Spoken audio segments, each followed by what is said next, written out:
Synopsys is the leader in application security testing. With 84% of cyber attacks targeting the application layer, securing your software is more challenging than ever. Modern software development and deployment paradigms require security testing solutions that are automated, accurate, and integrate into your DevOps workflow. Synopsys enables DevSecOps with a portfolio of industry-leading tools, including Coverity, Black Duck, and Seeker, to help you build secure, high-quality software faster. Visit securityweekly.com/synopsys to learn more.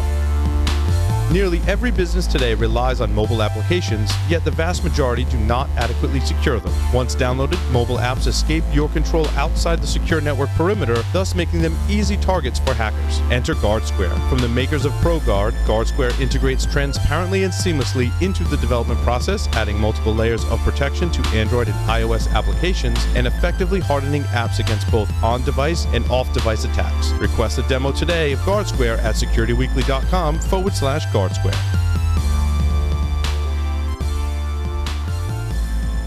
Welcome back to Application Security Weekly. I'm your host, Mike Shima, joined by Matt Alderman and John Kinsella. Attend RSA Conference 2020, February 24th to 28th, and join thousands of security professionals, forward-thinking innovators, and solution providers for 5 days of actionable learning, inspiring conversation, and breakthrough ideas. Register before January 24th and save $900 on a full conference pass. Save an extra $150 by going to securityweekly.com/RSAC2020 and use our code to register. So, Matt and John, we have still this year is starting off with all kinds of interesting news, I think, good news in the security industry. One of the things starting off with is Google has dusted off and updated their Project Zero policy, meaning therefore for disclosure, which I thought was pretty interesting.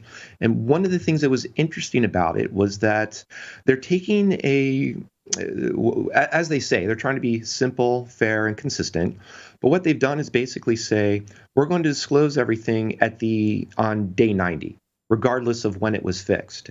And one of the interesting things about this is that the years leading to this, they've seen a couple hiccups with patches being pushed out quickly because there's a clock ticking for an automatic disclosure here. But that patch perhaps just fixed one of the particular symptoms. It doesn't fix the underlying problem. Or the patch comes up and it's not particularly, or there's another easy bypass for it. Or a patch is available, but it's not well adopted. So I think there's one of the subtexts here I think is positive in the sense that the policy is looking to put the end users a bit more front and center and focus on protecting the user rather than just trying to either, depending on where you fall, embarrassing companies and shaming companies into disclosing, or just working with them into getting their applications patched and those patches out in a relatively prompt manner. So I want to play the other side of the coin for a second, because when I read this, I was thinking, let me think about this for a second. So critical vulnerability comes out, it gets patched in 20 days, but I'm not going to disclose the full details for 90 days, till 90 days, because they're making it consistent. I get it. But how do people know the true severity of the vulnerability if they're not releasing the details with the patch that came out 70 days earlier, right? So my only concern here is that if you do fix it earlier, why wouldn't you give the full details to give the information to the people who are patching the systems on what the real impact to the potential system is? I just felt that was kind of a little wonky in this announcement. Well, the other aspect there too, is you get that patch into the right people's hands and they're able to reverse engineer it to actually figure out what was being protected against. So I don't know. I see where Google's coming from. Thoughts, Mike? Yeah, I think you hit on one of the important aspects there, John, is that a patch is basically disclosure about what the flaw was. People have, especially when Microsoft first started doing Patch Tuesday, it was sort of like Vulnerability Wednesday because everyone was working on reverse engineering and knew how to either exploit it, if depending on how sophisticated they were. I think in this case, what they've seen is that there's information in that patch. And they want to make sure that the patch has time to, let's call it settle, or that there's confidence that that patch not only is released, but can be adopted to a well degree. to a decent degree. They do say that as long if the company says, cool, 20 days later we've patched it and let's disclose, they'll go ahead and disclose early. It's just they're not going to necessarily use this disclosure process as a massive stick or shotgun or metaphor of your choice, saying get the patch out as quickly as possible or else. They want to basically trying to push more on the quality of those patches so that they don't then have to turn around and say, sure, you released a patch, but now we need a patch for that patch because here is another problem for it. Or for that matter, in looking at the patch, it may have uncovered some other issues that are still vulnerable that haven't been announced yet or haven't been fully realized in terms of security analysis. So I think there's some good things here because they also, ultimately haven't given up on saying we're going to hold everyone's feet to the fire, and 90 days is 90 days, regardless of who you are. I did pull out in kind of there was a bit of serendipity here. Katie Musuris started a Twitter thread about some of the events and history of vulnerability disclosure and bug bounty programs, and it's both informative as well as pretty entertaining because she has a pretty good GIF game. So I wanted to just call attention to that because her work has been foundational and fundamental to the whole vulnerability disclosure process. So for those of you who are interested in some of the history of, how we've got to Project Zero in 2020, doing a little bit of revision on their policy for this, there's quite a long history of this, both there as well as Hack the Pentagon, and the DoD just released, I want to say the end of December was saying, or Department of Homeland Security was saying, everyone in systems in government, you should have a VDP and possibly even a bug bounty program. So there's a lot of interesting things going there. So for you who are practitioners on the breaking side of things and AppSec finding problems, should be a good thread for you to read through. If you can find it. It's hard. She's got a lot of great threads on her Twitter feed. So you got to find it, guys. I'm just saying. Yeah, I did link to it in the show notes. So that's the other teaser to see how many people actually come and read the show notes. So consider that the blue M&M for the show notes this week. It should be pink M&M with her hair. That's true. Yeah. Yes, and thumbs up for alternate hair colors. So is someone sporting blue? Glad to see that, Katie. Awesome. I am now going to, speaking of the blue M&Ms and my bad pun in the intro, there were 4 Ring employees who were fired for spying on customers. I pulled this out because it ties into, Matt, what you and I were talking about, privacy by design and insider threat last week in one of our segments. And the idea here is more of that aspect of, even when we had a great conversation with Hillel and how we can have least privilege access within our code, there are still, people and employees that, to go through the functions of what they do for their daily jobs may need access to this data, and how we control access to that data is important as much as it is if we have monitoring and auditing for that access as well. Yeah, there's an adjacency article on this that I'm going to cover on Business Security Weekly later today on privacy and the insider threat and this interesting balance, because here we have an insider threat without privacy by design built in, which allowed these employees to get access to some of this footage and release that. And part of what I'm going to cover this later today is, some of the challenges around this, because, to thwart insider threat also means that I have to limit aspects of what data is available to view internally for different reasons, right? And look, we've seen types of disclosures like this before anyways. Facebook was, had a mess last year on this front. Here you've got Ring doing similar things and certain employees that are probably going to go to jail.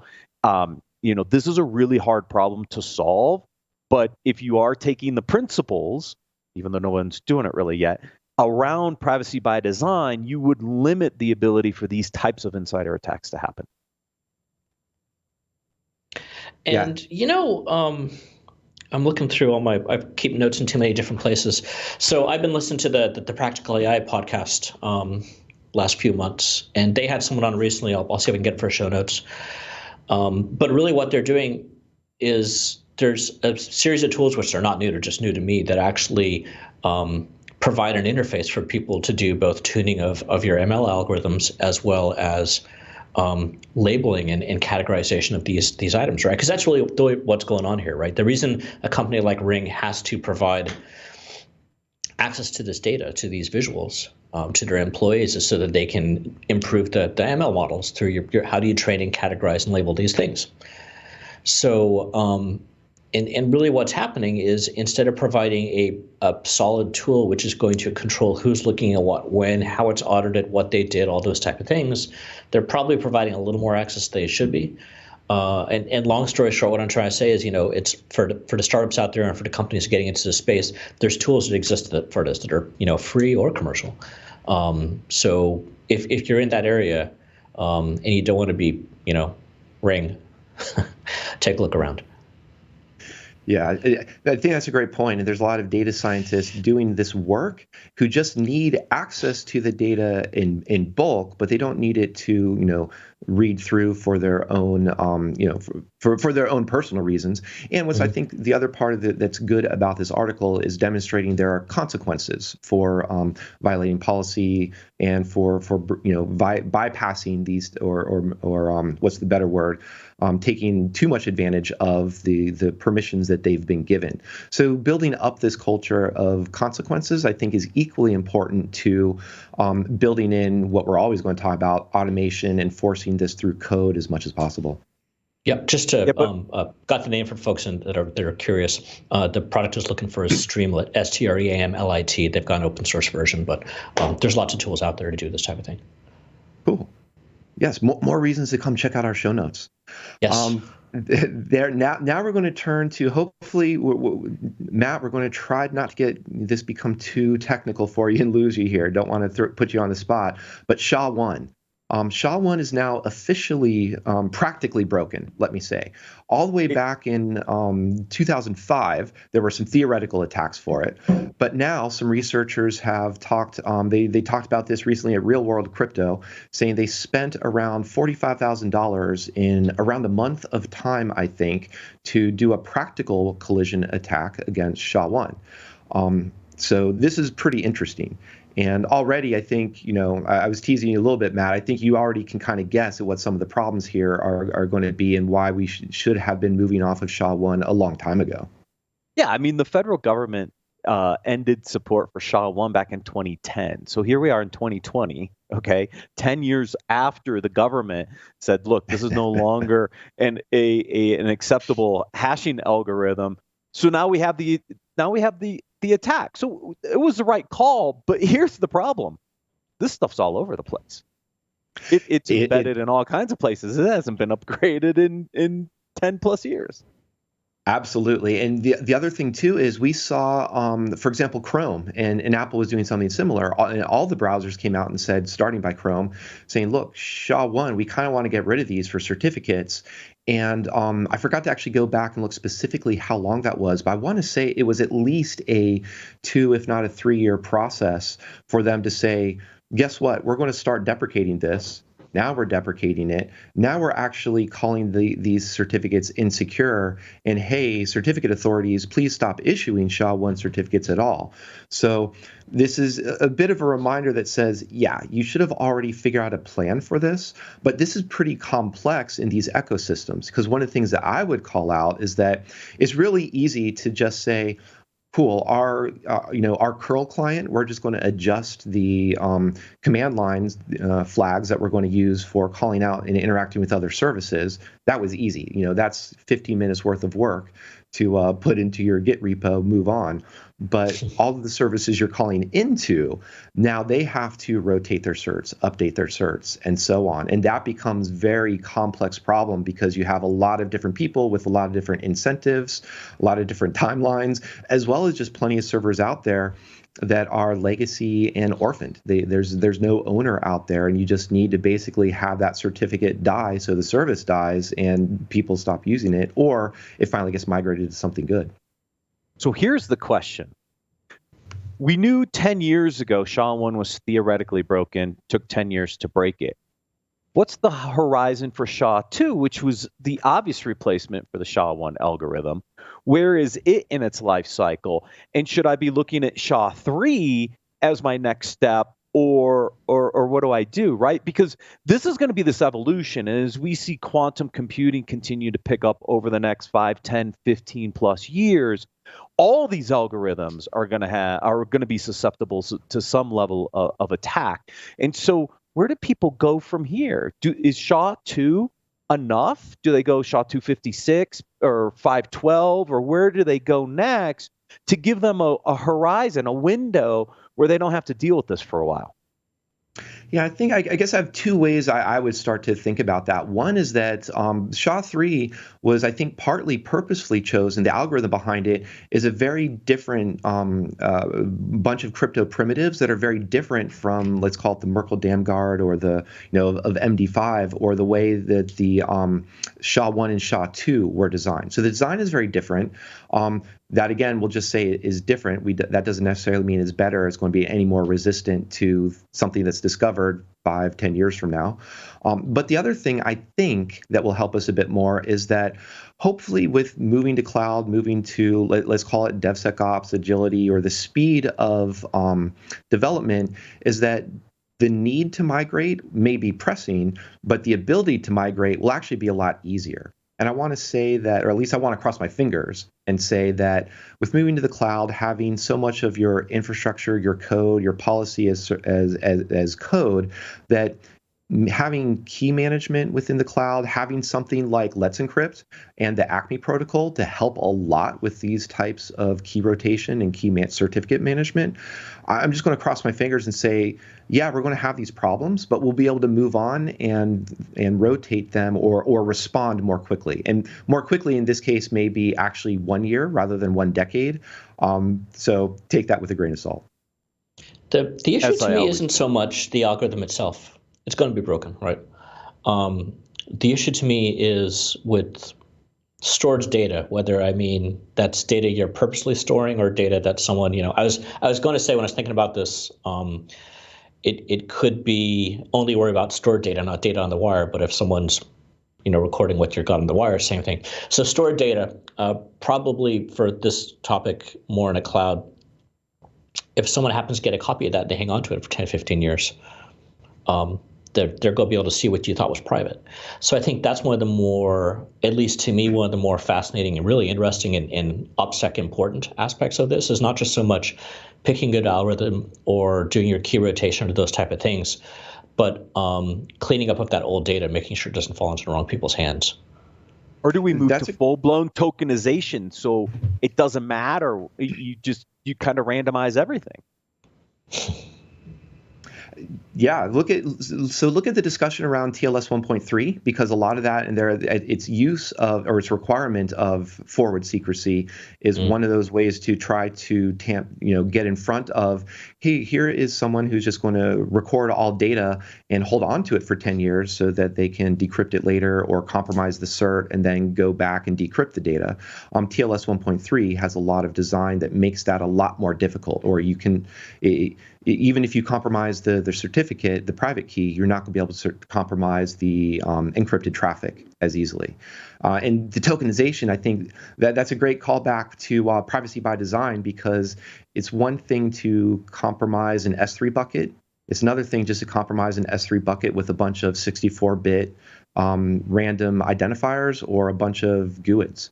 That just can't be reused. So have I been pwned, for example, of has my PII been pwned, hopefully will become a lot less of an issue as more companies adopt that type of tokenization and pass around those identifiers rather than the raw data itself. Oh, we can only hope. Yeah, we can only hope. Let's see, what other things can we hope? We can hope that people have read their open source licenses. Because there are some security implications of that. Well, I mean, we could probably have a whole segment on open source itself. But Matt, this caught your eye. I was kind of curious what you wanted to highlight from this. Yeah, well, on LinkedIn, I got a ping from someone and said, "Hey, I'd love for you to do an open source software governance discussion, right? And how to manage it at scale."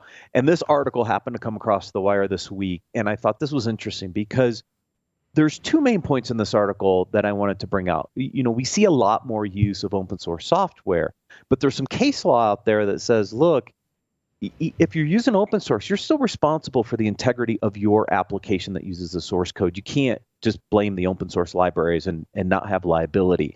And I think that's a misnomer that I think some people might have. And so I wanted people to realize, even though they're using open source and this come from another place, there is case law out there that says, look, you're still responsible for the overall application that's using this open source. So people understand the potential risk aspects of leveraging open source. The other part is really to the licensing piece and really understanding the various licenses around open source software.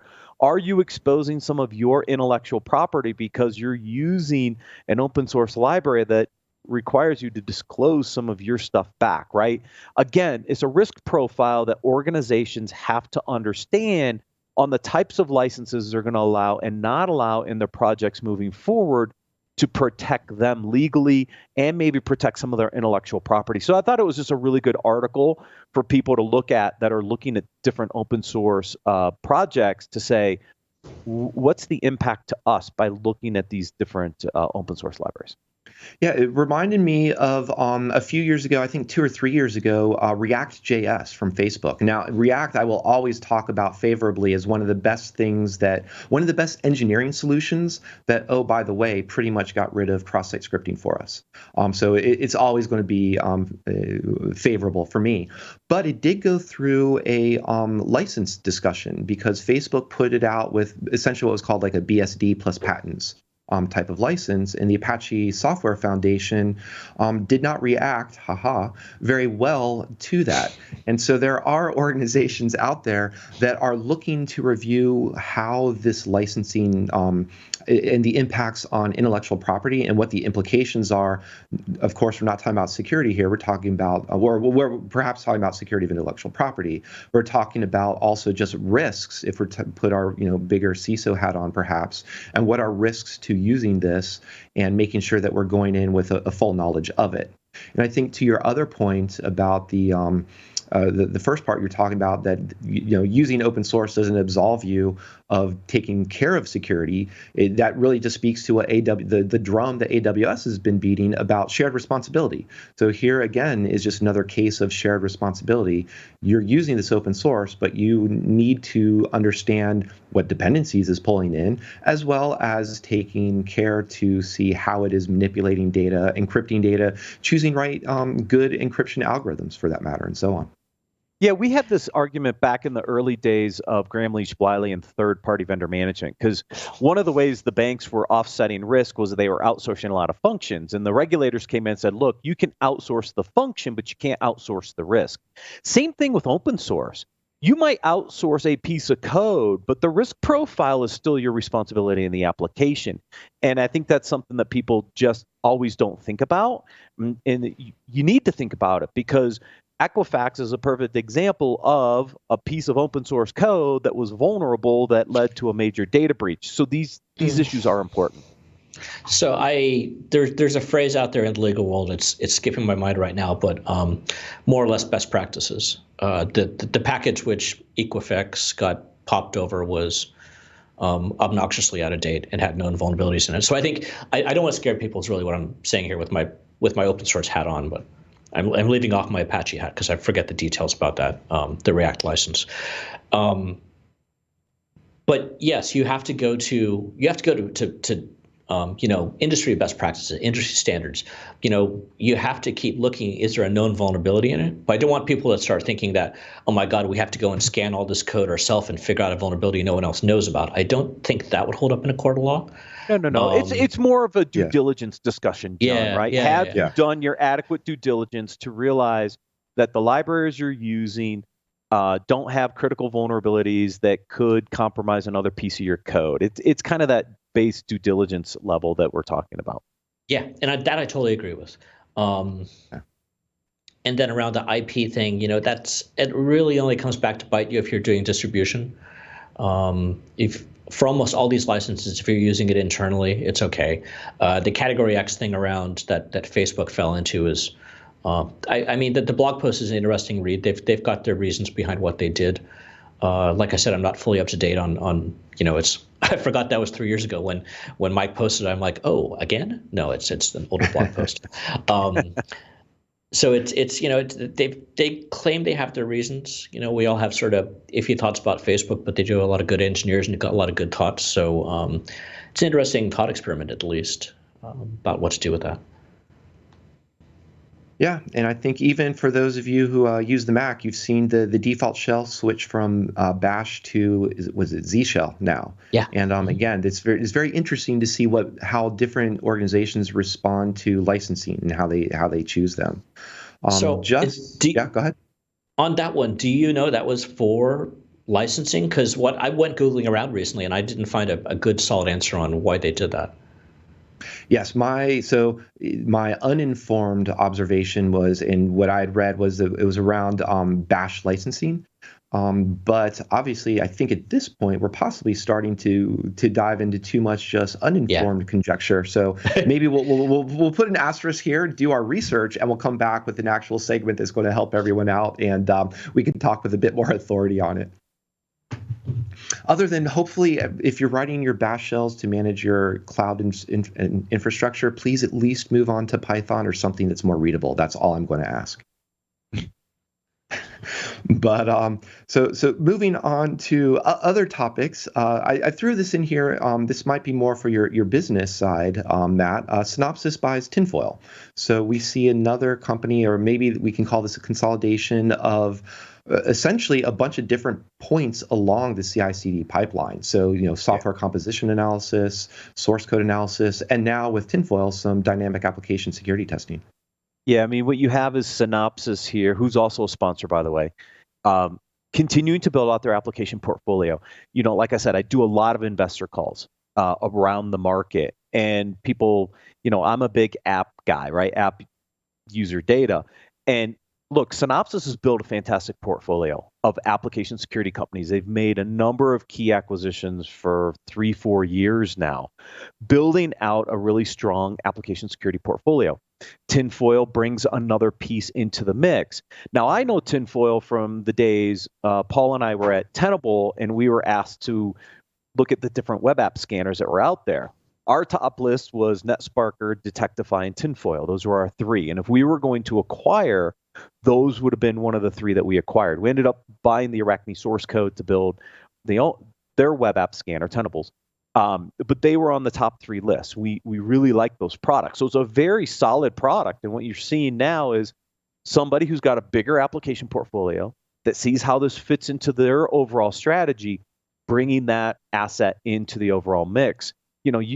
Synopsys, like $300 million application security business under a $3 billion semiconductor design business.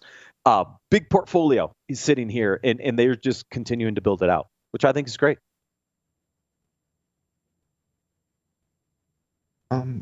Yeah, I think so. Yeah, will just be me for watching to see how much more scanning we can see in the future, as well as the thing that stood out to me too is just wanted to take sorry, I'm losing all my words today.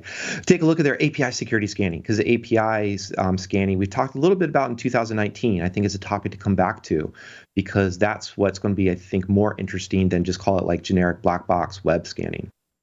And what was interesting about Tinfoil when we evaluated them at the time, the way they were handling APIs was unique before API security became a really big issue. And I think they kind of shifted some of their dynamic scanning more towards the APIs.